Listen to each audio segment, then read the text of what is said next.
DElEd fourth semester के प्रथम part के द्वितीय अंश को लेकर पारितंत्र या पारिस्थितिक तंत्र। देखिए, जहाँ तक हम बात करें पारितंत्र की, पारितंत्र या पारिस्थितिक तंत्र की ऐसी इकाई है जिसमें एक क्षेत्र विशेष के सभी जीवधारी सम्मिलित होते हैं और जो अपने अजैव पर्यावरण के साथ अंतरक्रिया इंटरैक्शन करके एक संपूर्ण जैविक इकाई बनाते हैं। जहाँ तक हम पारिस्थितिक तंत्र की बात करें, पारिस्थितिक तंत्र का प्रयोग सर्वप्रथम एजी टेंसले ने किया था और उन्होंने पारिस्थितिक तंत्र को परिभाषित किया था। जहाँ तक हम पारितंत्र की बात करें, पारिस्थितिक तंत्र, जो पारिस्थितिक तंत्र है, पारिस्थितिक तंत्र दो प्रकार के होते हैं। एक प्राकृतिक पारिस्थितिक तंत्र और दूसरा कृत्रिम या मानव निर्मित पारिस्थितिक तंत्र। जहाँ तक प्राकृतिक पारिस्थितिक तंत्र की बात करते हैं, ऐसे पारिस्थितिक तंत्र जो प्रकृति द्वारा निर्मित होते हैं और जिनका संचालन प्रकृति द्वारा होता है और सामान्यतः जो मानव द्वारा प्रभावित होते हैं, परंतु मानव इन पर पूर्ण अपना आधिपत्य नहीं दिखा पाता, ऐसे तंत्र को हम प्राकृतिक पारिस्थितिक तंत्र कहते हैं। प्राकृतिक पारिस्थितिक तंत्र को दो भागों में बांटा जाता है। एक स्थलीय पारिस्थितिक तंत्र और दूसरा जलीय पारिस्थितिक तंत्र।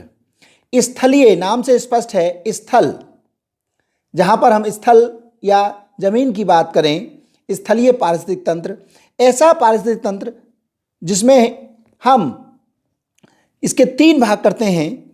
वन पारिस्थितिक तंत्र या वनीय पारिस्थितिक तंत्र, चूँकि हम जानते हैं कि मानव द्वारा बाग लगाए जाते हैं, वनों का निर्माण मानव द्वारा नहीं किया जाता, तो वन पारिस्थितिक तंत्र, मरुस्थलीय पारिस्थितिक तंत्र और घास के मैदान का पारिस्थितिक तंत्र, ये प्राकृतिक पारिस्थितिक तंत्र के अंतर्गत आते हैं। जहाँ तक हम जलीय पारिस्थितिक तंत्र की बात करें, जलीय पारिस्थितिक तंत्र को दो भागों में विभाजित किया जाता है। अलवणीय जल का पारिस्थितिक तंत्र और लवणीय जल का पारिस्थितिक तंत्र, जिसमें हम कह सकते हैं अलवणीय जल ऐसा जल जो नदियों में, तालाबों में, नहरों में पाया जाता है, ऐसे जल को हम अलवणीय जल या नॉन सैलाइन वाटर कहते हैं।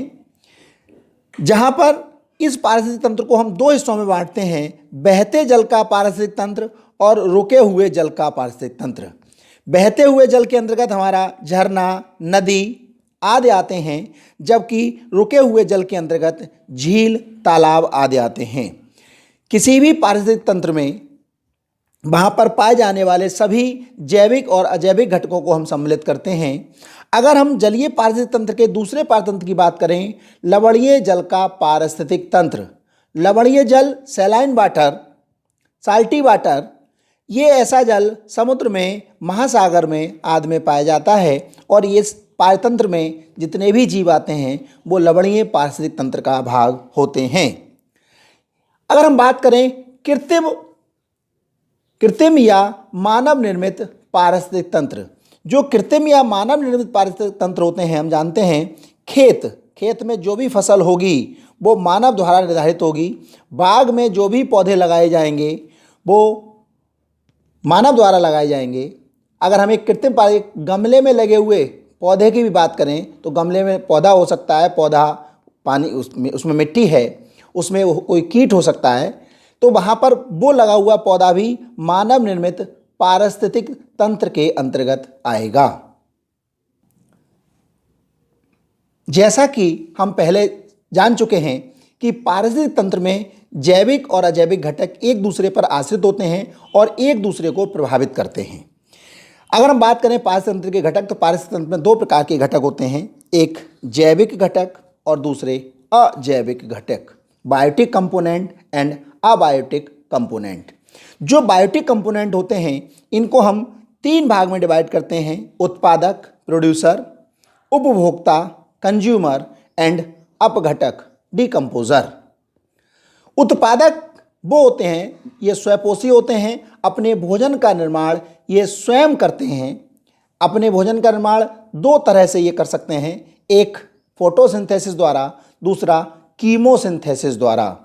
जो हरे पेड़ पौधे होते हैं वो हरित लवक का उपयोग करके, सूर्य के प्रकाश का उपयोग करके भोजन का निर्माण करते हैं, उन्हें हम फोटोसिंथेटिक कहते हैं। और कुछ जीवाणु जो अपने शरीर में बनने वाली रासायनिक क्रियाओं से उत्पन्न ऊर्जा का उपयोग भोजन के निर्माण में करते हैं, उन्हें हम कीमोसिंथेटिक कहते हैं, कीमोसिंथेटिक प्रोड्यूसर कहलाते हैं। अगर हम बात करें कंज्यूमर, उपभोक्ता, तो उपभोक्ता 3 प्रकार के होते हैं। प्राथमिक या प्रथम श्रेणी उपभोक्ता, द्वितीयक या द्वितीय श्रेणी उपभोक्ता और तृतीयक या सर्वोच्च श्रेणी उपभोक्ता। प्राइमरी कंज्यूमर, प्राथमिक उपभोक्ता उन उपभोक्ताओं को कहा जाता है जो सीधे सीधे हरे पेड़ पौधों पर अथवा उत्पादकों पर निर्भर करते हैं। ऐसे उपभोक्ता प्राथमिक या प्रथम श्रेणी के उपभोक्ता कहलाते हैं। ऐसे उपभोक्ता जो प्रथम श्रेणी के उपभोक्ताओं से अपना भोजन प्राप्त करते हैं, उनको हम द्वितीय श्रेणी के उपभोक्ता कहते हैं। और ऐसे उपभोक्ता जो प्रथम अथवा द्वितीय किसी भी प्रकार के श्रेणी के उपभोक्ता द्वारा अपना भोजन प्राप्त कर सकते हैं, तृतीय श्रेणी के उपभोक्ता कहलाते हैं। अगर हम बात करें प्राथमिक उपभोक्ता, इसमें हम शाकाहारी कहते हैं। शाकाहारी जो केवल घास फूस आदि खाते हैं। ऐसे उपभोक्ता जो केवल घास खाते हैं। ऐसे उपभोक्ता जो मांस पर निर्भर करते हैं, वो मांसाहारी कहलाते हैं। और ऐसे उपभोक्ता जो घास एवं मांस जो उत्पादकों का भी सेवन कर सकते हैं और उपभोक्ताओं का भी सेवन कर सकते हैं, उनको हम सर्वाहारी उपभोक्ता या सर्वाहारी जीव की श्रेणी में रखते हैं। अगला, अगर हम दूसरे टॉपिक की बात करें, पारिस्थितिक तंत्र का दूसरा घटक अजैविक घटक, नॉन बायोटिक अबायोटिक कंपोनेंट। अगर हम देखें, इनमें जीवन नहीं होता है, परंतु जैविक घटकों के विकास के लिए इनका होना आवश्यक होता है। Abiotic component are those they have no life but they are necessary for the living organism. अगर हम बात करें अजैविक घटकों की, तो अजैविक घटकों को हम 3 भागों में विभाजित कर सकते हैं। एक भौतिक कारक, अकार्बनिक कारक और कार्बनिक कारक। Physical component, inorganic component and organic component. Physical component, temperature, तापमान। तापमान के आधार पर किसी भी पारिस्थितिक तंत्र का जीवन का रहन सहन निर्धारित होता है। किस प्रकार के जीव वहाँ रहेंगे, कितने तापमान पर वो अपने आप को रख पाएंगे। आर्द्रता, ह्यूमिडिटी भी वहाँ किस प्रकार के पौधे पाए जाएंगे, ये आर्द्रता पर निर्भर करता है। प्रकाश मिल रहा है, नहीं मिल रहा है, प्रकाश की तीव्रता क्या है, ये हमारे रहन सहन पर जीवों के क्रियाकलापों को प्रभावित करती है। वायुमंडलीय दाब, एटमॉस्फेरिक प्रेशर वहाँ रहने वाले जीवधारियों के जीवन शैली को भी प्रभावित करती है, साथ ही साथ जीवों की संरचनाओं को भी प्रभावित करती है। जैसे आपने देखा होगा, जितने गहरे समुद्र की मछलियाँ पाई जाती हैं, उनके शरीर ज़्यादातर चपटे होते हैं, क्योंकि वहाँ पर दाब अधिक होने के कारण। स्थलाकृति अर्थात वहाँ का फिजिकल स्थल आकृति, इसको हम देखें स्थल आकृति, वहाँ का स्थल कैसा है, तो वह भी भौतिक कार्य के अंतर्गत आता है और जैविक घटकों को प्रभावित करता है। अकार्बनिक कारक, इनऑर्गेनिक कंपोनेंट की अगर हम बात करें तो जल, कहा जाता है जल ही जीवन है।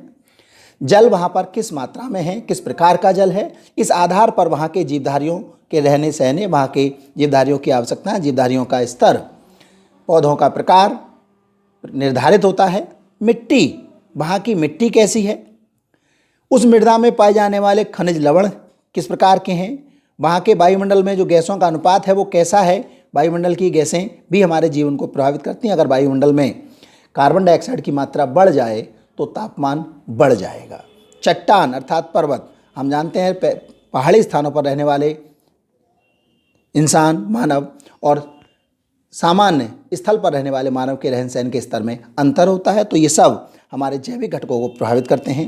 कार्बनिक कारक प्रोटीन, कार्बोहाइड्रेट, वसा, ये जैविक घटकों द्वारा बनते हैं। इनमें अपने आप में जीवन नहीं है, परंतु ये जीवन के लिए आवश्यक हैं। सजीवों में इनका निर्माण होता है, ये हम बाहर से प्राप्त करते हैं, जीवधारियों से प्राप्त करते हैं, परंतु ये हमारे किसी भी जीवधारी के लिए प्रभावित करते हैं। इस टॉपिक के बाद कल हम डिस्कस करेंगे, अगले टॉपिक में हम डिस्कस करेंगे खाद्य श्रृंखला और खाद्य जाल। आपके लिए आज का प्रश्न यह है कि प्रथम, द्वितीय और तृतीय श्रेणी के उपभोक्ताओं की निर्भरता का रेखा चित्र बनाइए। साथ ही साथ क्या होगा यदि किसी भी घास के मैदान से घास समाप्त हो जाए।